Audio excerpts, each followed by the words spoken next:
She was 40 years old with 2 kids, just going in for her first mammogram. This was just a checkup everyone else did. Little did she know she was about to get some hard news. She had breast cancer. The doctor told her that she had 2 tumors in her right breast. The cancer had spread to 7 different lymph nodes. According to the Mirror Regional newspaper, October 24, 2000, City Hospital breast cancer specialist Paul Stanley explains, over the lifetime, chances of getting breast cancer are 1 woman in 12. This woman was my mom's best friend. She was able to overcome this disease while still being an awesome mom and teacher. I have chosen to research this topic to bring awareness to this disease. In doing so, I hope more women take necessary steps to prevent or quickly act upon this life-threatening disease. Today, I will help you better understand breast cancer by discussing causes and symptoms, current treatment, and emotional and social impacts. First, let's look at different causes and symptoms of breast cancer.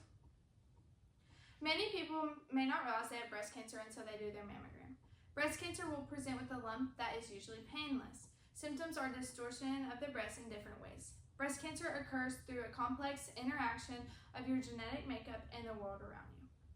According to Paul Stanley, nipple symptoms such as skin change and blood stain discharge or distortion of the shape of the breast may be noticed by individuals who have breast cancer.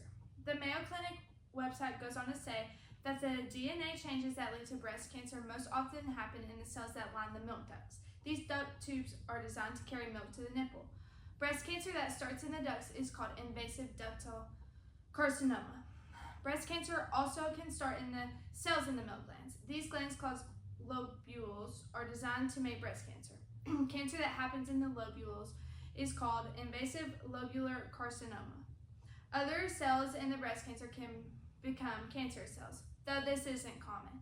There are several risk factors and causes that lead to breast cancer. These include a family history of breast cancer, a history of breast conditions, being female, dense breast tissue, obesity, radiation, and several more. So now that you understand risk factors and symptoms, let's talk about current treatments.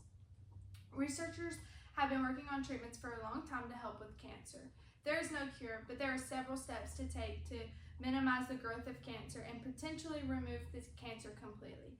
These treatments include breast cancer surgery, radiation therapy, chemotherapy, hormone therapy, targeted therapy, and immunotherapy. According to the Mayo Foundation for Medical Education and Research 2025, breast cancer treatment often starts with surgery to remove the cancer. Most people with breast cancer will have other treatments after the surgery, such as radiation, chemotherapy, and hormone therapy. Some people have chemotherapy or hormone therapy before surgery. These medicines help shrink the cancer and make it easier to remove. There are so many options for breast cancer treatment. Paul Stanley, City Hospital breast cancer specialist, adds, the good news is that death rates for breast cancer are falling. Some of this is due to the NHS breast screening program, but it's mostly due to improved treatment. This has come about largely due to a team approach for treating the disease with the breast surgeons, plastic surgeons, oncologists, pathologists, radiologists, and breast care nurses, all working together for the benefit of patients. Let's end this by talking about emotional and social impacts that women face from fighting breast cancer. Fighting breast cancer takes a lot out of a woman. It is emotionally and physically draining. Women who have breast cancer often struggle with distorted self-image thoughts, social interactions, and worry about burdening other people.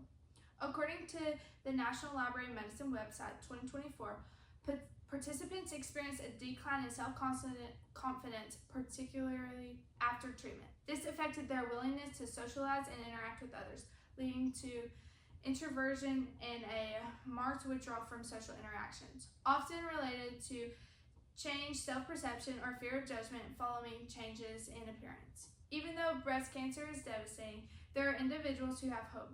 The National Library of Medicine also adds that participants in this study demonstrated a strong sense of acceptance of their cancer diagnosis because of their faith, viewing it as part of a divine plan. Their belief in divine guidance, paired with optimism about the available treatments, fostered resilience, allowing them to maintain a calm and helpful outlook during their journey of treatment and recovery. It's very important to pay attention to what your body is trying to tell you. Stopping to listen to your body can be inconvenient, but when you neglect your body, you neglect yourself. Today, I have provided an overview of the causes and symptoms, current treatments, and emotional and social impacts of breast cancer. After listening, I hope you will pay attention to your body and attempt to prevent or quickly monitor this threatening disease. Take care of yourself is not just for your own benefit, but for the benefit of those who love you. Listen to your body and do not be afraid to go get checked out.